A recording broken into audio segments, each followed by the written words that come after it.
Hello, this is Martin Edmondson, the founder of Reflections and the creative director on Driver San Francisco. I'm going to give you a quick walkthrough, a special E3 build of the game here. And what we've done with Driver San Francisco is very much go back to the roots of what made the original Driver game such a unique experience. We're going to get straight into a car chase between John Tanner and Jericho, two key characters that we've brought back from earlier in Driver's history.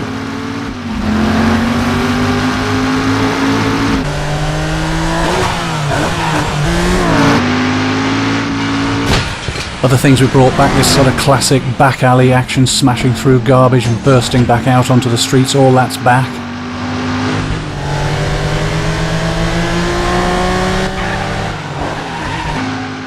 You can see the handling here. We've really worked hard to bring this back, that classic feeling of the handling.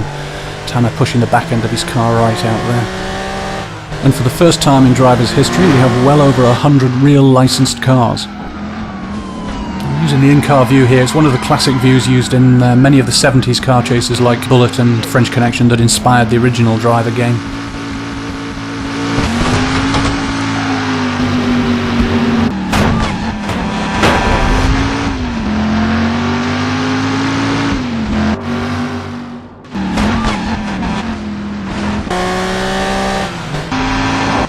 Bang! Right, so that looks like the end of Tanner's chase. Now, whilst Jericho gets away here, I want to show you this. This is a brand new feature for Driver San Francisco. We call it Shift. Now, this is brought about by the fact that Tanner, earlier in the story, is involved in a serious incident, and that puts him into a coma. And Tanner is completely unaware of the fact that he's in a coma. He thinks he got a lucky escape and ends up with this amazing new ability. And as you can see, Tanner feels like he's looking down on the world like this. He can see and identify lots of cars in the world. And he can shift instantaneously into a vehicle. Anytime you change your mind, you can shift into another vehicle.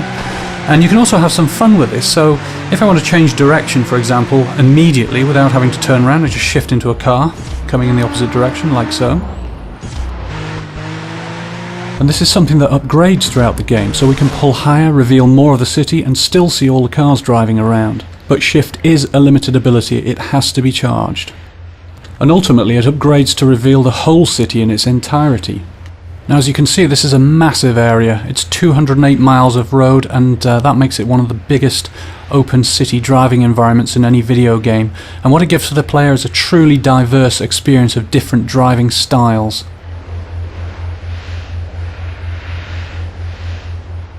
Let's look at how Shift can really transform the gameplay for the player. We're going to shift in lower here down the south end of the city, see what's going on here. And we can find two cops here. They're both chasing after this Mustang, the Shelby Mustang. Now, to acquire a mission in Driver, you just shift straight into the vehicle, and we're now playing the part of this cop, trying to take down the getaway. Now, the shift is also upgraded in functionality as well. We have a new ability here, a rapid shift, so we can shift further forward, keep us in the action.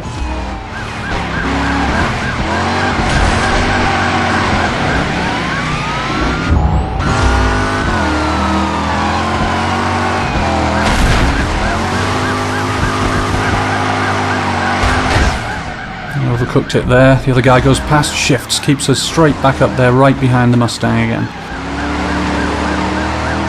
Now, when Shift really becomes interesting is when the player starts to treat the vehicles in the city as tools.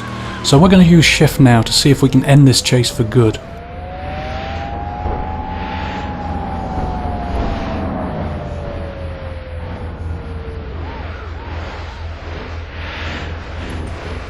Now that's what I'm after, a big heavy 18-wheeler.